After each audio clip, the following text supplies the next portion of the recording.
You want to know how against Trump I am? I got a fucking job, living in my car, okay, no address, alright? Found out that my fucking employer voted for Trump, and guess who quit? I did. And then, okay, had this fucking guy, like, all interested in me because I'm hot and young, okay, cool, and was like, I have this fucking room that you can stay in for a fucking cheaper rate, blah, blah, blah, blah, blah. Found out he was a fucking Trumpy, and guess who decided to stay in her fucking car? Me. Because that's how against I am of that fucking dictator. Hot and young. Do we add delusional to that too? I think we may have to. And I was going to play another video or two before I ask the question what all these people have in common. But I tell you what, ladies and gents, let's just get into it, shall we?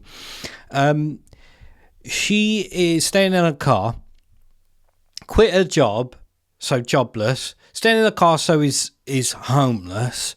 And if you notice there, she had a story, a backstory for it all, a reason behind why she's in that situation. But did you notice the reason never really came down to her?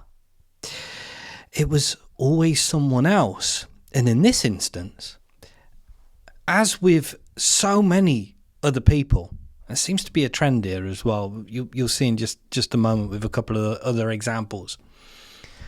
Trump is this very strange reason, an excuse that they use because they have to have something. Why? Because it's never them. It's never them.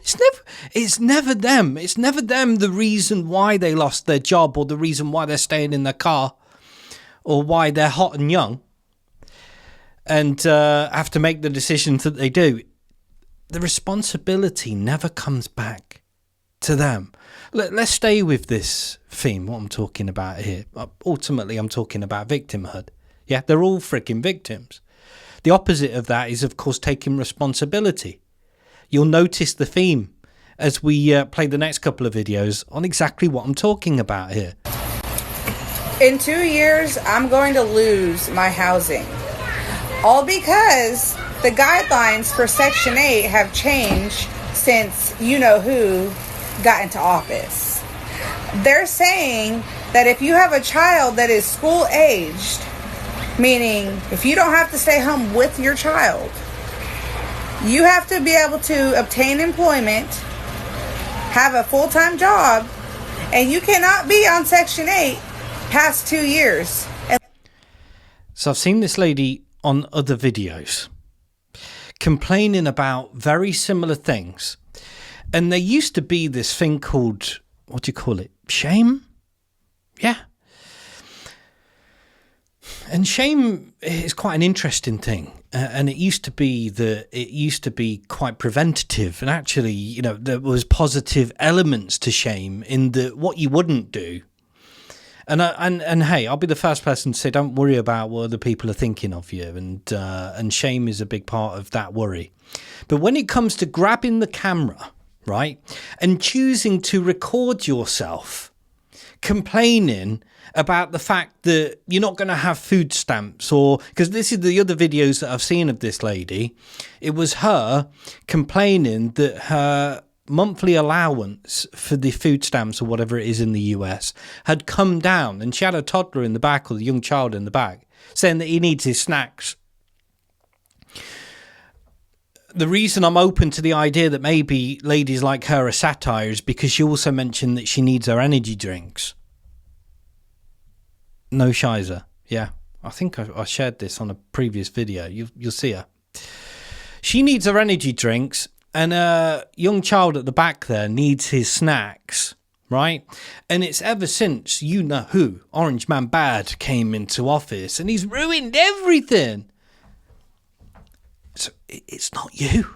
It's not you. It's not the decisions that you make in your life.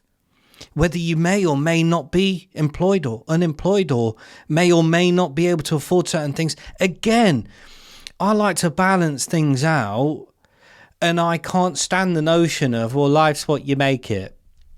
because there are incredible external influences that can dominate and dictate and really ruin our freaking lives, including what the state decides to do and don't do. But in regards to everyday stuff of, hey, if you're not looking after me and my kids, yeah, if you ain't feeding my kids, they're going hungry. Yeah. If them food stamps ain't on the table, then my kid's going hungry. No, that's you. Yeah. As much as anything else, that's you, and you not taking frickin' any form of responsibility for it. Unless you have a disability. Can you believe that? Can you believe that? One of the other things I picked up on doing these food stamp type videos and these victimhood type videos, no one's ever starving. Yeah, that's a key thing in this, isn't it, guys? Yeah, no one. I'm yet to see a skin and bone type figure saying that they're hungry and starving when it comes to food stamps. I ain't seen it yet. Yeah. The other thing that I've picked up on is tattoos. They've always got money for tattoos. God forbid I have the stress of being a single mother, right? I have to depend on the government to help pave my way, because it's really hard raising a child on your own when the government is pretty much your baby daddy, you know?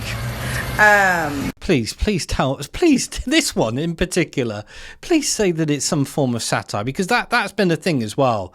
You know, you got these people wanting to be popular, share, like, share, comment, come on, get the follows. So they're doing it based on satire, and they'll pretty much do anything, right? That's the idea. They will literally do anything to get those things on the social medias. And they're turning to things like satire, yeah, to get the views. And for many, it's kind of, you wouldn't know who's doing what, who's the satire and who isn't. And I'm hoping that this one is. But based on the videos that I've seen, again, it's so hard to tell. But with statements like that, you'd friggin' hope so, wouldn't you? Anyway, she continues to bleat on. Let's go to the next one. So what are we doing when it happens? By it, what this one's referring to is when Trump dies. I already said I'm blasting No One Mourns the Wicked. I'm giving me a cowbell that I'm about to decorate. It only ring when it happens. I'm gonna go outside on my patio and just... I also started a playlist too. It's called Good News. He's skeleton, you know what I'm saying? But I need more ideas other than just drinking. I need to know what the people are doing. How are we planning? So I've already got the list of posts I'm going to create as soon as that happens. This is part of my way of coping. Make the asylums great again. Here's an idea. She wants ideas. Here's mine. Get on with your life. Yeah?